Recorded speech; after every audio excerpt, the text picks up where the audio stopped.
Hey everyone, this is Austin Schur here with We Write About Music, and today I'm speaking with Sam Small. He's got a new record on the way titled Yellow and Other Sounds, and I am super excited to talk to him all about it.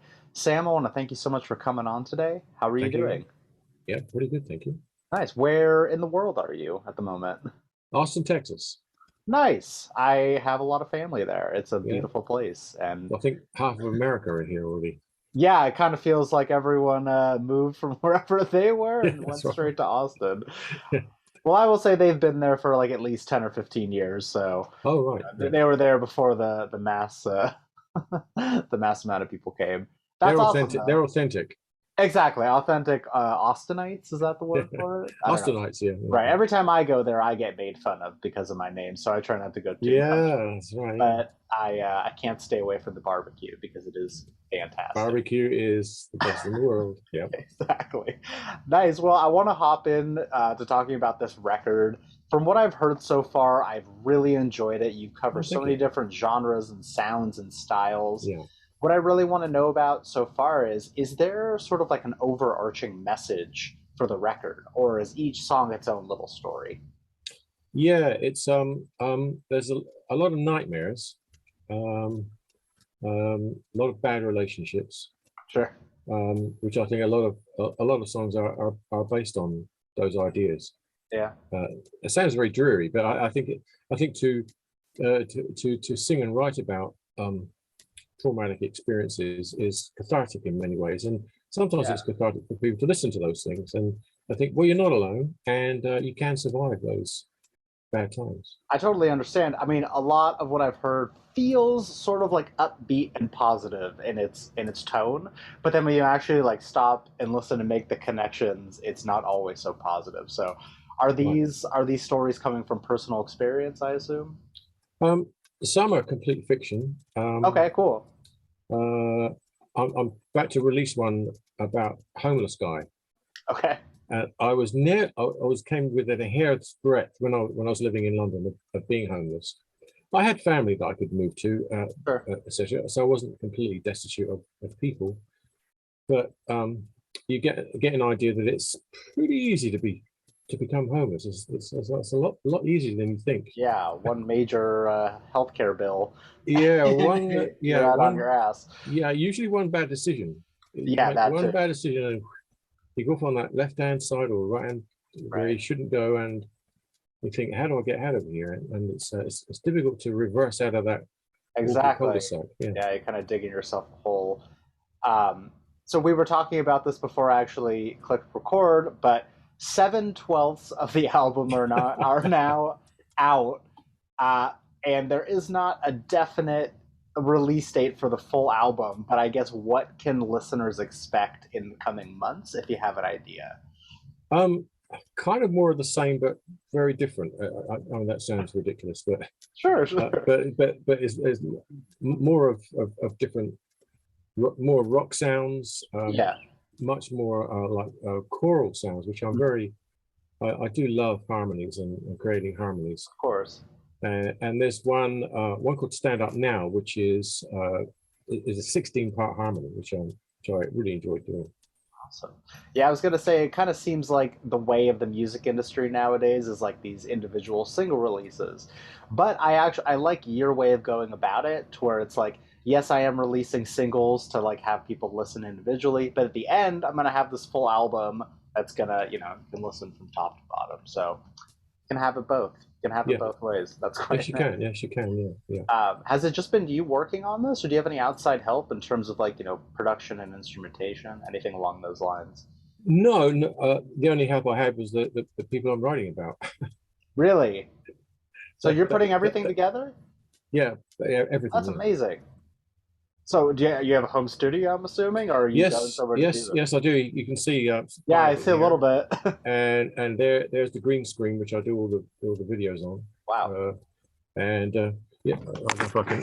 Yeah, please, If this please. allowed to. All right, There it so there are my is. screens there. Very cool. I Very do cool. encourage people to get that. It's not you can get a stand.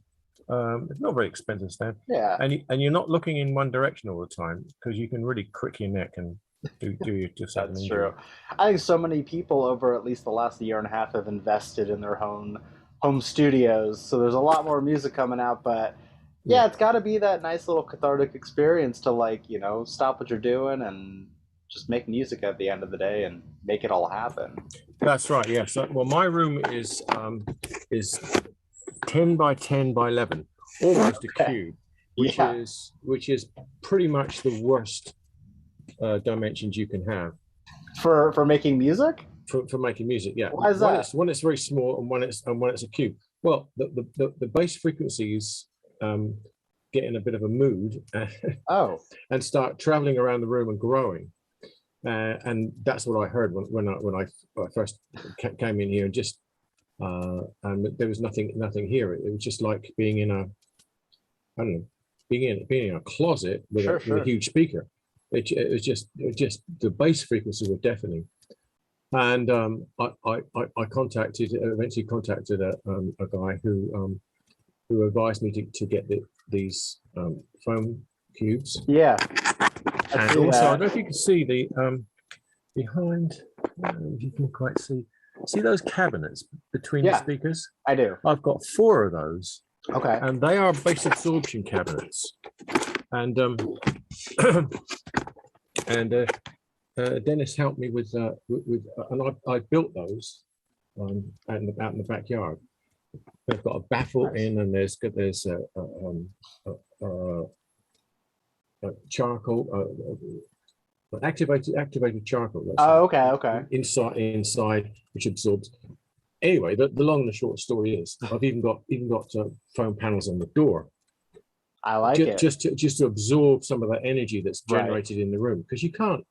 Yeah, I mean, you should listen to anything at pretty low volume, but it's got to be. I between 75 and 80 dB, I guess I listen to, Sure. which is enough. Yeah.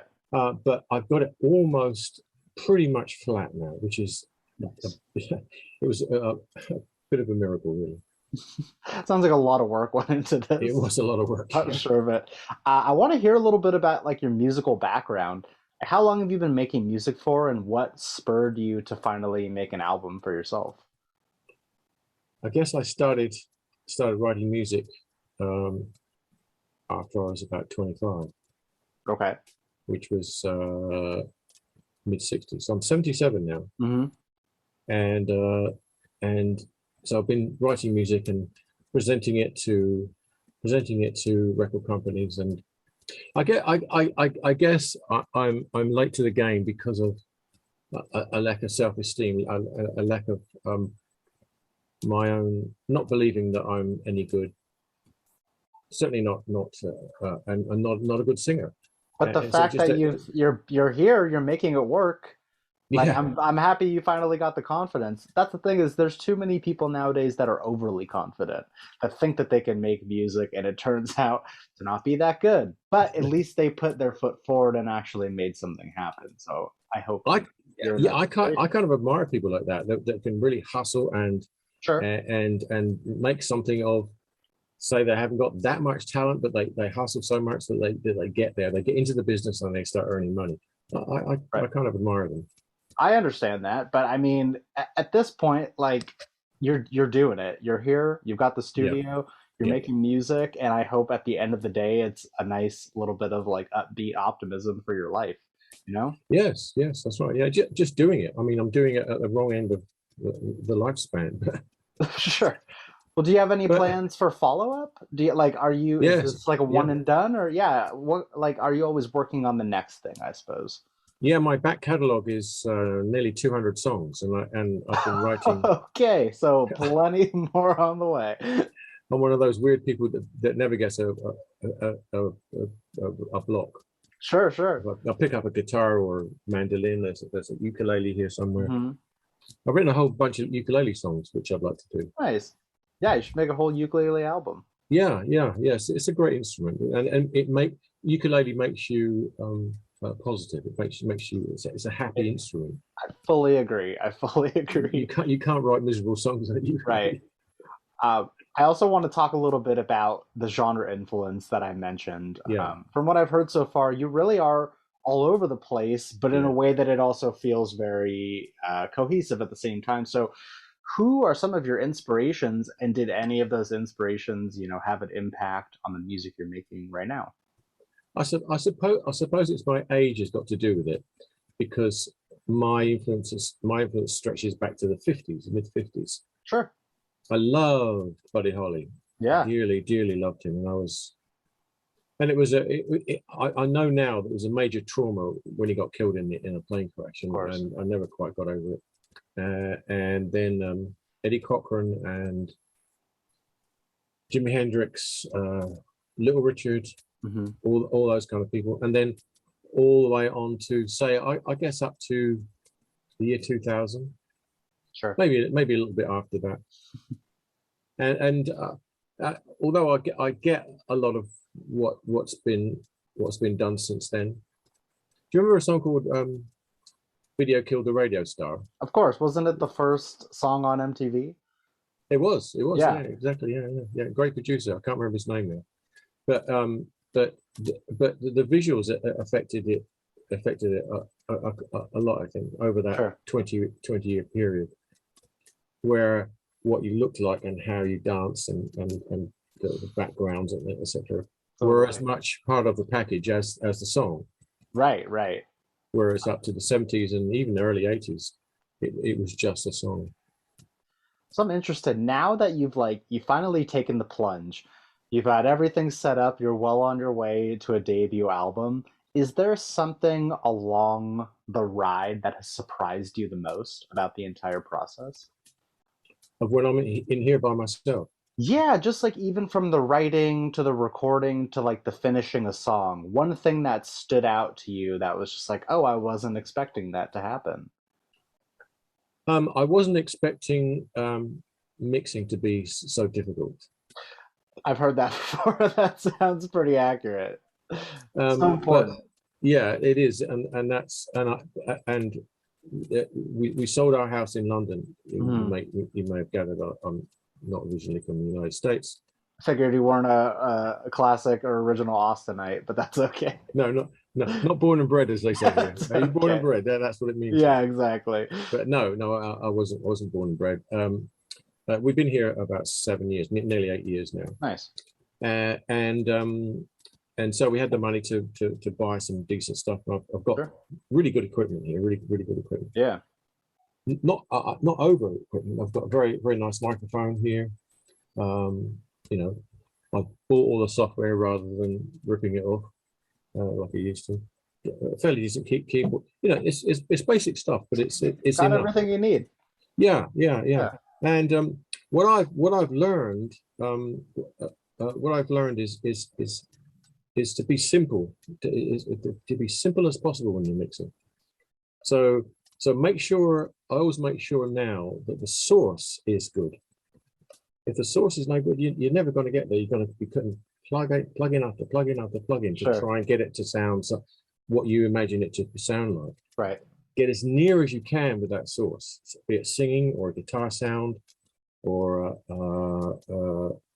a sample set. Make sure it's the best sample set you can buy, and then just put in if I'm using more than 3 or 4 plugins, I start to worry. Why is that? Just because it's too much? It's Yeah, because overcomplicating I'm trying things? to do something that I'm not going to get because the source is wrong. Got it. That makes sense. Are you playing shows by chance? Yeah, I did a gig last month. Yeah. Nice. And how's that going? Like, what are you playing originals only, or covers, or a little bit of everything? It was my first gig in America, and it was Congrats. That's in huge. an old people's rest home. Okay. Hey, you know what? A show's a show. It doesn't matter. It was great. No, it was great because they were very receptive, I'm and we sure did a of lot it. of we put a whole 50s music set together, which Very was cool. which is good to sing. I must say those old, mostly 12 bars. It's incredible Okay. the number of 12 bars that those guys used to do. Right. It was the 12 bar, and you put a different tune on, a different subject matter, and you got a hit record.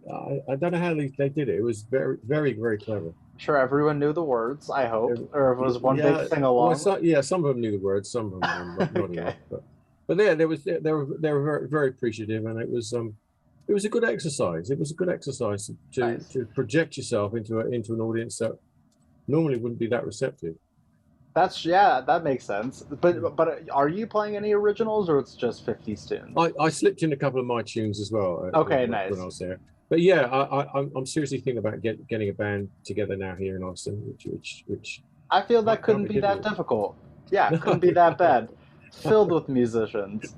that's Okay, right. Yeah. so so then let's like hypothetically look to the future a little bit. If you had to play like one or two songs off this album to really like grasp a new listener, which ones would you pick? Um, that's difficult. That's difficult. Yeah, that's difficult. Probably wouldn't be from this album. No? This album was a whole collection uh, that I kind of started in the 90s, Got it. and it was mostly from the keyboard, and it kind of layered up from the keyboard. But I always liked it because I liked the mood of those Sure, songs, sure. and so I kind of put them in this little package. But there's other tunes that I've got around that I would probably would be better with a three piece. All right, all right. Okay, so in that case, while there may not be an answer, I do want to keep on the hypothetical question Sure, just yeah, just sure, for a moment. So we are recording this on yeah, December 28th, which is the end of the year at this yeah. point. In a perfect world, what does the next year of your life look like in terms of music and playing shows and just anything that you want to happen musically, basically? Um, yeah, to contact people with the songs and get and for people to share those experiences. Sure, Because if I share my experiences, then they'll like it, and so they're sharing back in a way. Although though it's kind of dumb in that way, or they can say what they sure. really liked it. If they really liked it, we share the experience. Because I think the main difference between a musician and a songwriter is that for the songwriter, the subject matter is all important. Yeah, For a musician, the playing is important. And I always wondered why I didn't become a really good guitarist or really good keyboard player. And it's because I'm not really interested in doing that. And plus, I wouldn't have the time. yeah. It's the subject matter that I'm really interested in. That makes sense. Well, I mean, I'm looking forward to the next year. I'm super looking forward to this full album to come out. But also with 200 songs in the backlog, better stay busy. Better get cranking them out. That's right. That's right. Yeah, yeah. um, Sam, I have one more question for you at this point, and basically the question is, for the person that is going to discover you from this, and for the person that is going to listen to your music for the first time, what is sort of an opening message that you have for them before they listen? Life is difficult,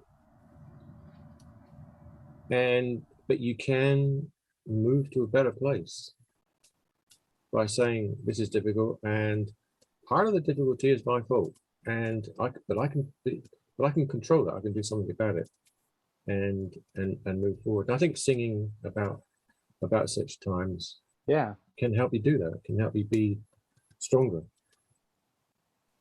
I love it. That's a fantastic answer. And Sam, I want to thank you so much for taking the time out of your holiday season to come and speak. This has been an absolute pleasure. It's not. Yeah, I'm sorry to wander off course every now and then, but That's okay. There's no rules here. You can say whatever you want. um, Before I get going, I want to plug your music one more time. The album itself is called Yellow and Other Sounds, and there is no specific release date yet. However, there have been 7 singles that have come out with more on the way. So we'll have the links posted so people can listen, but I yeah, also just want to say, Spotify and everybody else. yeah, Yeah, keep an eye out for everything that's on the way. yeah. And seriously, thank you so much. This has been a fantastic conversation. I really appreciate your time. Thank you very much, Austin. I hope you have a great rest of your day, and we'll definitely be speaking soon. We will.